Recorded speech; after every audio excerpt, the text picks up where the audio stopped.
बच्चों आज हम शुरू करेंगे transpose of matrix. Transpose of matrix क्या चीज होती है? तो देखिए क्या चीज होती है इसमें। ट्रांसपोज ऑफ मैट्रिक्स का सबसे पहला काम क्या होता है इसमें कि हम रो और कॉलम को आपस में इंटरचेंज कर देते हैं। तो यहाँ पे लिखेंगे हम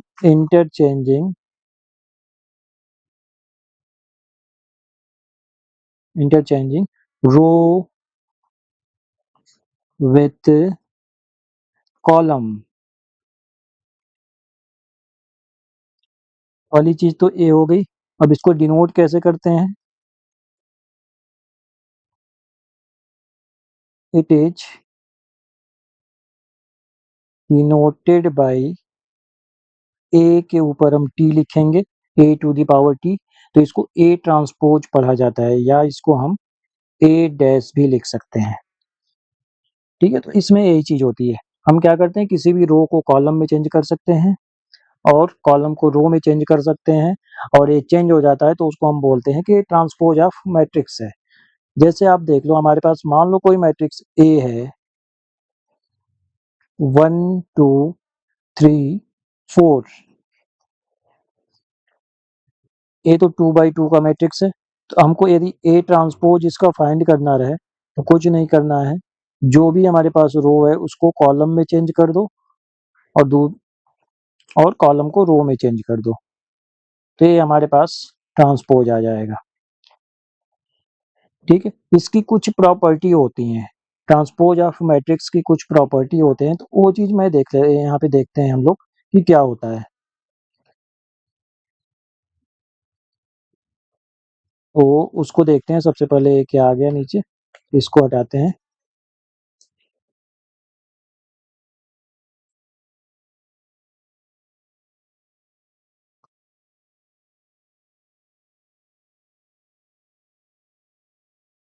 property of transpose of matrix, देखते हैं क्या प्रॉपर्टी। तो सबसे पहले देखो आप यहाँ पे, यदि हम किसी मैट्रिक्स का ट्रांसपोज फाइंड किए हैं और दोबारा उस ट्रांसपोज का भी ट्रांसपोज यदि हम फाइंड कर लेते हैं तो हमको सेम पहले वाली मैट्रिक्स मिल जाएगी। ठीक है, एग्जाम्पल से समझते हैं इसको, तब समझ में आएगा। चलिए, हमारे पास मान लो कोई मैट्रिक्स ए दिया हुआ है, A B C D E F, ये हमारे पास मैट्रिक्स है। ठीक है, 2 by 3 का मैट्रिक्स है। अब इसका यदि हम ए ट्रांसपोज फाइंड करते हैं तो क्या होगा, जो भी हमारी रो है वो कॉलम बन जाएगी। तो ए बी सी हो गया, दूसरी वाली रो भी कॉलम बन जाएगी, तो डी ई एफ। ये हमारे पास क्या हो गया, 3 by 2 का मैट्रिक्स बन गया। अब हम क्या करेंगे, इस ट्रांसपोज वाले मैट्रिक्स का भी ट्रांसपोज यदि हम करते हैं, ए ट्रांसपोज, और इसका भी यदि ट्रांसपोज किया जाता है तब क्या होगा, तो फिर यहाँ पे जो रो है वो कॉलम बन जाएगी और जो कॉलम है वो रो बन जाएगी। तो करते हैं, यहाँ पे फर्स्ट वाला रो क्या हो जाएगा, कॉलम हो जाएगा ए डी, सेकेंड वाला रो कॉलम बनेगा बी ई, और फिर सी और एफ। अब यहाँ पे आप देखिए, जो हमारे पास ए मैट्रिक्स था, सेम टू सेम वही वाला मैट्रिक्स हमारे पास आ गया। तो ये बात आपकी प्रूव हो गई कि किसी ट्रांसपोज का ट्रांसपोज एकदम पहले वाला मैट्रिक्स होता है। तो ये एक प्रॉपर्टी थी आपके पास। अब आते हैं दूसरी प्रॉपर्टी पे। दूसरी प्रॉपर्टी क्या है, देखिए, ए प्लस बी, यदि हमारे पास दो मैट्रिक्स प्लस में है, एडिशन में है, यदि उसका ट्रांसपोज हमारा काम मेरे को पता है, तो हम आगे उसको जब अलग करेंगे ना, ए का ट्रांसपोज अलग लिख सकते हैं, प्लस बी का ट्रांसपोज भी अलग लिख सकते हैं। सेम काम यदि हम ए माइनस बी ट्रांसपोज का करें तो यहाँ पे भी हम ए ट्रांसपोज अलग से लिख सकते हैं और माइनस बी ट्रांसपोज अलग लिख सकते हैं। ठीक है, इसके बाद मान लो हमारे पास कुछ इस तरीके का है, एक ट्रांसपोज है किसी मैट्रिक्स का, उसके साथ कोई स्केलर का मल्टीप्लिकेशन हुआ है। जब स्केलर का मल्टीप्लिकेशन हुआ है तो इसको जब सॉल्व करेंगे तो स्केलर को अलग निकालेंगे और ए ट्रांसपोज को हम अलग कर सकते हैं। ठीक है, उसके बाद एक और प्रॉपर्टी है, यदि हम ए बी का ट्रांसपोज फाइंड किए हैं, यदि ए बी का ट्रांसपोज हमको पता है तो आगे जब हम इसको अलग करना चाहेंगे तो इसको जब बाहर हम ओपन करते हैं ना तो बी का ट्रांसपोज पहले लिखते हैं और ए का ट्रांसपोज बाद में लिखते हैं। ए काफी इम्पोर्टेंट है, महत्वपूर्ण। यदि ए बी का ट्रांसपोज हमको पता है तो जब उसको सॉल्व करेंगे तो बी ट्रांसपोर्ट इनटू ए ट्रांसपोर्ट में चेंज होता है। अब इस पे हम देखते हैं एग्जाम्पल। ठीक है, एग्जाम्पल देखते हैं कैसे क्या है।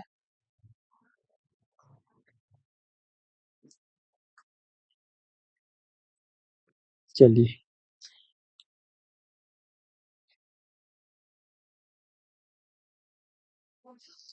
सबसे पहले तो हम एक मैट्रिक्स लेते हैं ए। मान लो हमारे पास एक मैट्रिक्स क्या है, 1 2 3 4 और एक मैट्रिक्स है बी, इसको ले लेते हैं 0 6 4 5। ठीक है, कुछ भी ले लो आप, कोई दिक्कत नहीं है। अब ए बी फाइंड करेंगे। जब ए बी फाइंड करेंगे तो हमारे पास क्या आएगा, तो ए बी के लिए क्या करेंगे, 1 2 3 4, यहाँ पे लिखो 0 6 4 5। तो ये बी का यहाँ पे मल्टीप्लाई होगा ए इंटू बी का, तो डायरेक्ट मैं यहाँ पे लिखता हूँ, देखिए क्या होगा। यहाँ पे हो जाएगा 0 + 8 और फिर आ जाएगा आपका 6 + 10, फिर आएगा 0 + 16 और फिर आ जाएगा 18 और प्लस 20। यानी इसको मैं लिख सकता हूँ यहाँ पे 8 16 16 38। ये हमारे पास ए बी आ गया। अब हम क्या करेंगे, ए बी का ट्रांसपोज निकालते हैं।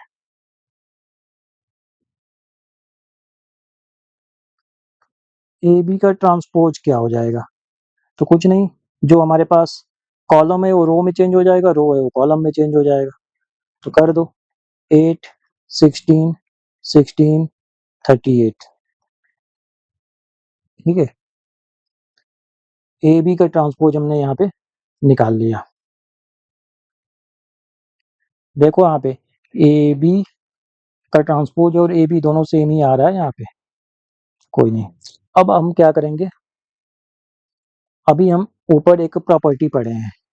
प्रॉपर्टी क्या थी कि ए बी का जो ट्रांसपोज होता है ना, उसको हम बी ट्रांसपोज ए ट्रांसपोज भी लिख सकते हैं। तो सबसे पहले आप देखो, ए बी का ट्रांसपोज ये चीज है, हम बी ट्रांसपोज और ए ट्रांसपोज निकालने की कोशिश करते हैं। तो बी ट्रांसपोज ए ट्रांसपोज निकालो। बी हमारे पास क्या था, देख लो आप यहाँ पे, ऊपर थोड़ा सा कर देता हूँ। बी हमारे पास 0 6 4 5 था, तो इसका ट्रांसपोज क्या हो जाएगा, बी का ट्रांसपोज हमारे पास आ जाएगा 0 6 4 5। ए का ट्रांसपोज हमारे पास क्या आ जाएगा, 1 2 3 4। और इसका यदि हम मल्टीप्लाई करते हैं, मल्टीप्लाई करेंगे तो आप यहाँ पे देखो क्या आ जाएगा, 0 + 8 आएगा यहाँ पे, 0 + 8, फिर 0 + 16,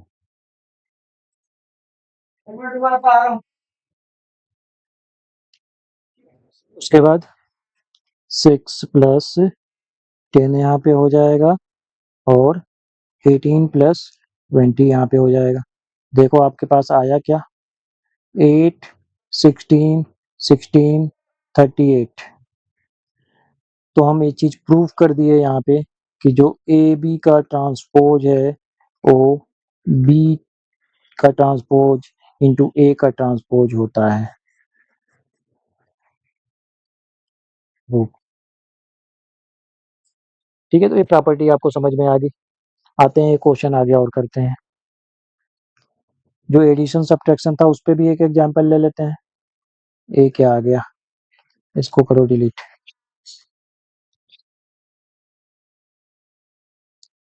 वो दूसरा क्वेश्चन लेते हैं दूसरे कलर से। क्वेश्चन हमारे पास क्या है देख लो। एक मैट्रिक्स ले लेते हैं 2 1 5 3 4 1, और दूसरा मैट्रिक्स आप ले लो यहाँ पे 6 0 8 1 2 -3। हमको क्या करना है, प्रूफ करना है कि ए प्लस बी का जो ट्रांसपोज होता है वो A transpose plus B transpose के इक्वल होता है। तो सबसे पहले हम क्या करेंगे, ए का ट्रांसपोज क्या हो जाएगा हमारे पास, ए का ट्रांसपोज हमारे पास क्या हो जाएगा 2 3 1 4 ए का ट्रांसपोज निकालना है ना हमारे को, तो यहाँ पे आ जाएगा 5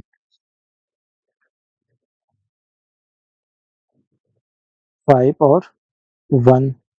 बी का ट्रांसपोज आप निकाल लो तो 6 1 0 8 0 2 8 -3।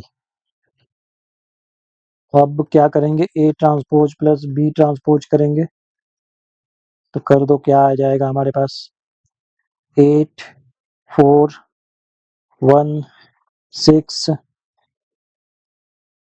13 -4। A transpose plus B transpose हमने फाइंड कर लिया। अब क्या फाइंड करना है हमको, ए प्लस बी का ट्रांसपोज। तो सबसे पहले ए प्लस बी फाइंड करो। ए प्लस बी हमारे पास क्या आ जाएगा, तो ए प्लस बी हमारे पास क्या आ जाएगा, पहले उसको हम फाइंड कर लेते हैं। चलो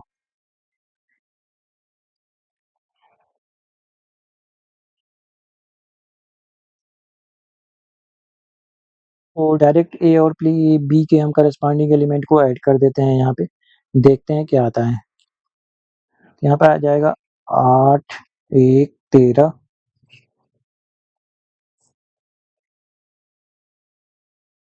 और 4 6 -4।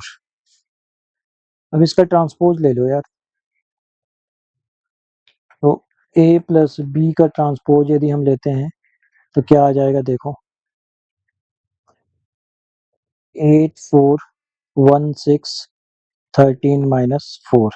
और एक इसके इक्वल है, ए इक्वल है A transpose plus B transpose के, तो ये चीज आपके यहाँ पे प्रूव हो गई। तो इतना आसान चीज है काफी। एक और एग्जांपल देखते हैं।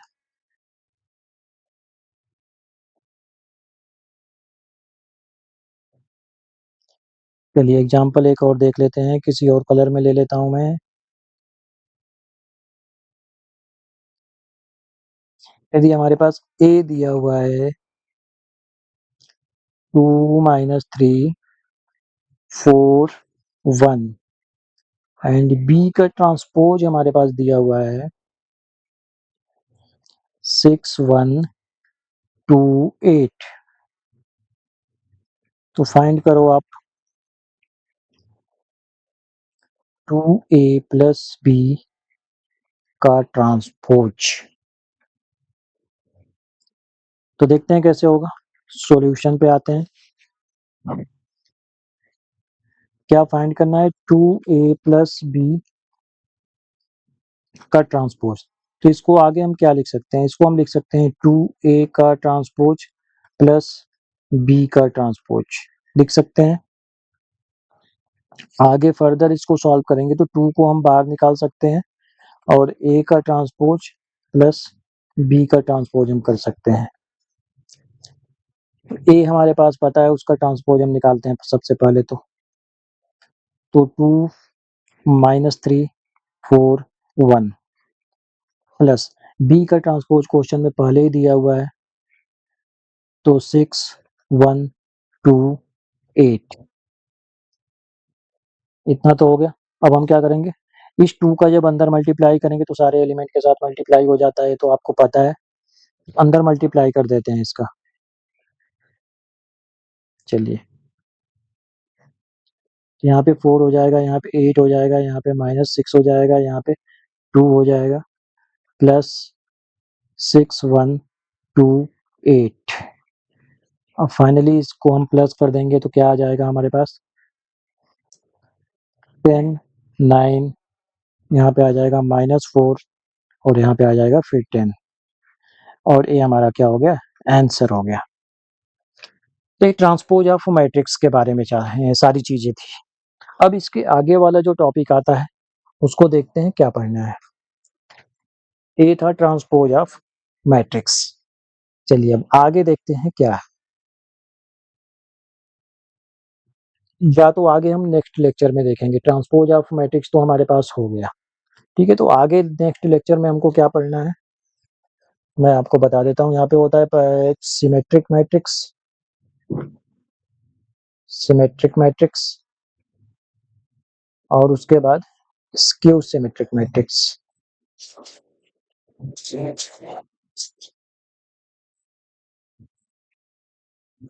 तो नेक्स्ट लेक्चर में ये देखेंगे। ये सारे 3.3 एक्सरसाइज के पहले का इंट्रोडक्शन हो रहा है आप लोगों का, ठीक है। तो मिलते हैं नेक्स्ट लेक्चर में।